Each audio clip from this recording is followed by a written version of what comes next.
Welcome back into the South Jersey Sports Report here on 97.3 ESPN. Your host, Sully from Glory Days Magazine, along with my man, Nick Costco, taking you up till 10 a.m. before we turn the mic over to Billy Schweim in the locker room. I think he's got Dick Vermeil on today. So talking some Eagles with Billy Schweim and his crew. But plenty left to go here on the South Jersey Sports Report. Right now we're going to welcome in Steve Selby of the Summit Basketball Group. He's also an NJSIA basketball official. And he's going to tell us more about the Seagull Classic going on today at Holy Spirit High School. Good morning, Steve. Good morning, gentlemen. Thanks for having me. No problem, man. You trying to get some Lucky Charms down your 4-year-old there and get her rolling? Yeah, they're ready to go. I'm actually the 4-year-old's going to basketball clinic right now at Bishop McHugh, and then I'm leaving from there to head up to meet with John and get things rolling. They've probably been up for about 2 hours right now, right? You know what? Yeah, yeah, that's safe to say. So I guess you owe your wife a nice dinner after this weekend, right? She's taking care of the kids. You're over at Holy Spirit for about 20 hours this weekend. You got a 1-year-old and a 4-year-old, so a lot going on for you this weekend, Steve. There is a lot. Yeah, she's the glue. You know, wasn't there to help. That's for sure. I would be lost. So yeah, she's got a lot on her plate and juggling the kids and everything. But yeah, the event really is turning into something special. We're really looking forward to it. So, Steve, tell us more about the Summit Basketball Group. When I came down to the shore area, I met my wife and moved down here from the Camden County area. My roots I had started when I had stopped playing in college and then graduated and got into coaching. I left coaching and eventually got into officiating up there in the Camden County area. When I moved down here, I had a lot of ties through the game, but more as a player and a coach. And I have known the rodeos for a very long time.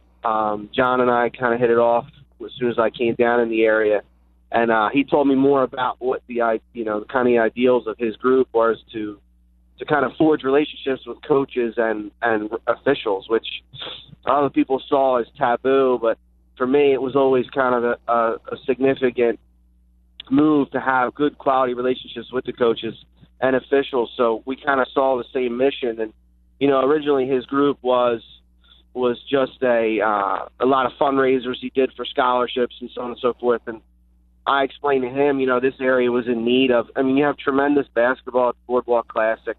You have the Battle by the Bay, but you have all these weekends in between where, South Jersey basketball, the tri-state area basketball is exceptional. If you look at the college ranks and how many tremendous players there are that are from this area, I told him, we needed to have an event. And it was about 3 years ago after a Battle by the Bay game, he and I had ref together. I said to him, we got to do this. And his organization, it works because, it was already there and insured and everything. And Jamie happened to be there. I think we were at Vagabonds or something like that. And he said, well, what about the Seagull? And I was like, well, man, I grew up as a little kid coming down here. My father was a coach at Paul Six, and I remember coming down and seeing the games. I was like, we got to do it. And so the name, fortunately for us, gave us, credibility in the basketball community just because of the name and my relationships and John's relationships. We were able to foster, a pretty solid lineup in year one, and now you can see that it's really, we're turning away teams. So, the concept now moving forward is we're going to make, we're going to grow it in the number of days. Like you said, I'm sure my wife will be happy to hear that. But, it is growing exponentially, and there's some really, really, really special student athletes, boys and girls in this area that are getting to see some, exposure against teams that they'll never be able to play against. And some kids, who might not play at the college level, they're never going to be able to play against some of the athletes they're going to see this weekend. So it's special. And then, ultimately, when every single dollar is going to youth scholarships, and last year was autism awareness, this year is Alzheimer's research. It's a win-win for everybody. It really is. Yeah, and Steve, one of the really cool things for the players involved is they get to really showcase what they can do in front of kids from other schools, fans from other schools, and it really makes for a great atmosphere for these players to be able to be in a tournament like this. They can kind of hang around after the game a little bit and watch a team they've never seen and see some of the talent. A girls' team can hang around and watch a boys' game.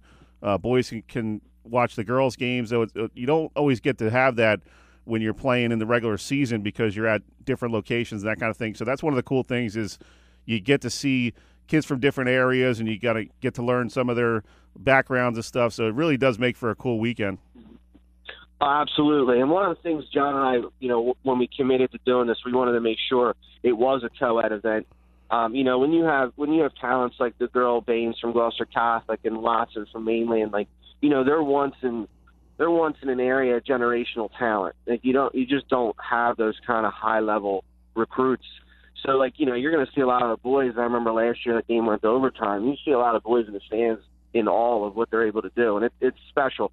And then the other thing we make unique too is we always make sure that the teams are funneled into the Holy Spirit cafeteria where they're able to eat after the game, and it kind of gives a sense of camaraderie because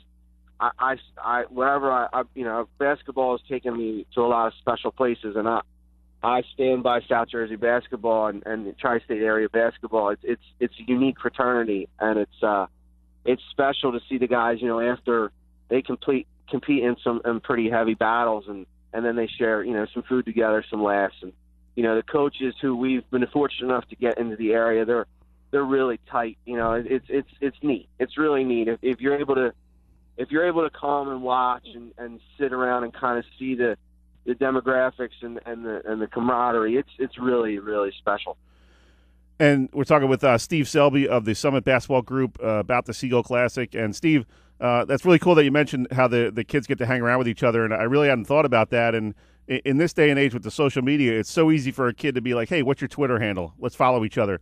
And the next thing you know, they're talking throughout their college career. They get to kind of be buddies, friends. And that's sort of a neat byproduct of what you're doing here at the Seagull. Yeah, absolutely. My wife, if she's listening, she's much better at social media than I am. But one of the things we're trying to grow is our social media site. The South Jersey Basketball Summit site is something we want to have on there because, we see this thing really going to pretty high levels.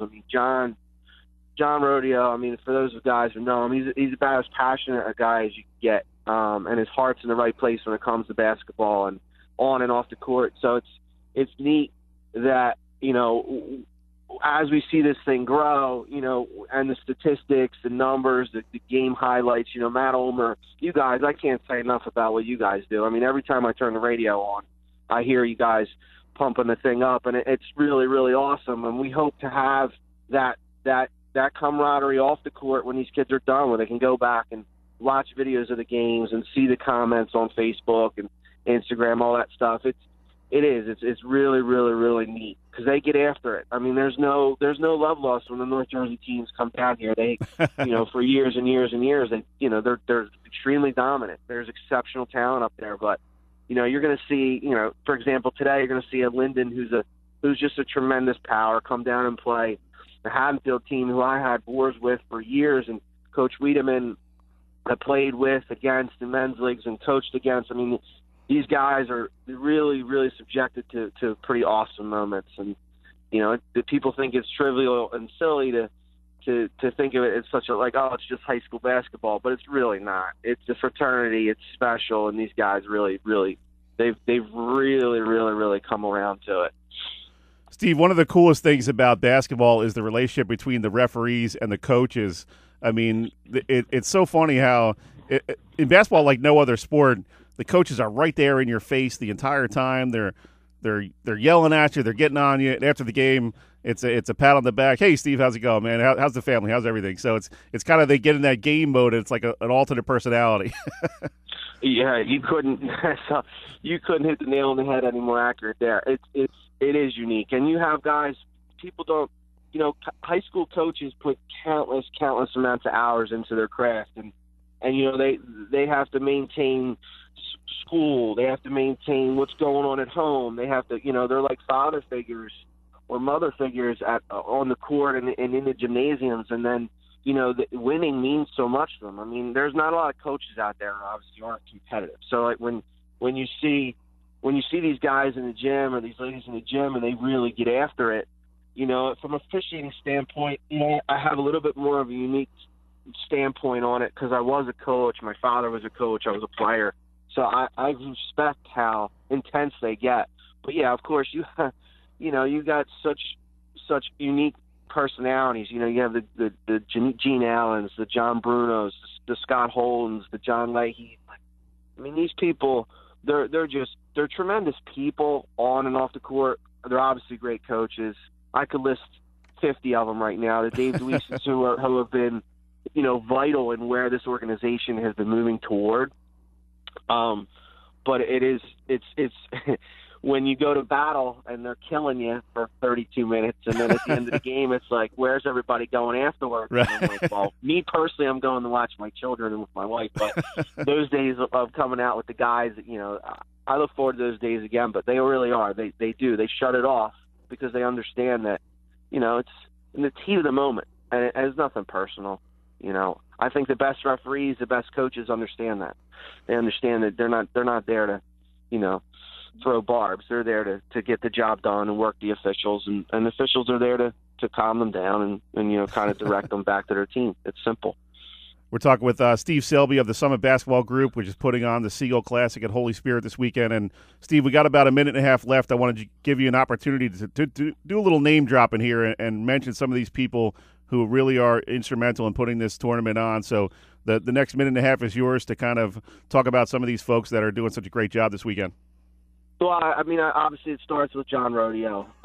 Very, very close second will be the all of Holy Spirit. Jamie's been instrumental. Jamie Gillespie, the coach there, and Jackie Siskern. Like, they have been just beyond hospitable for what we're trying to do. I mean, it's a constantly fluid situation when teams coming and going, and even the teams that every Cal coach we've had conversations with, every Tri-County and local school, we want to make sure are still very much a part of this moving forward. I mean, every year you're going to have an influx of new teams, and that's kind of the goal of what we want to do. We want to make sure it's something that every team kind of strives to get into. As far as the people involved, I mean, the rodeo family, you have to have, John's wife, my wife, I can't stress enough how much time is put into this thing, that they're able to kind of, right the ship and navigate the home life while we're doing these things. The officials, we have a number of officials who help out. A lot of guys donate the money back to scholarships. I wish I would have written things down because I know I'm going to miss people, honestly. For me, it's something that's very, very close to my heart. It's very, very close to, I know the community loves seeing things like this.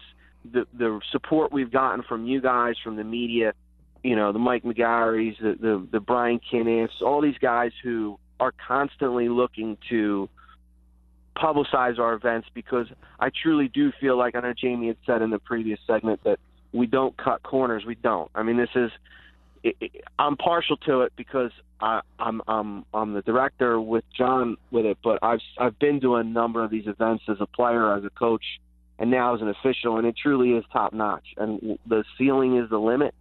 The sky is the limit, and we're very fortunate to have a community that's supported by guys like you and networks that really want to see this organization and this event reach tremendous levels.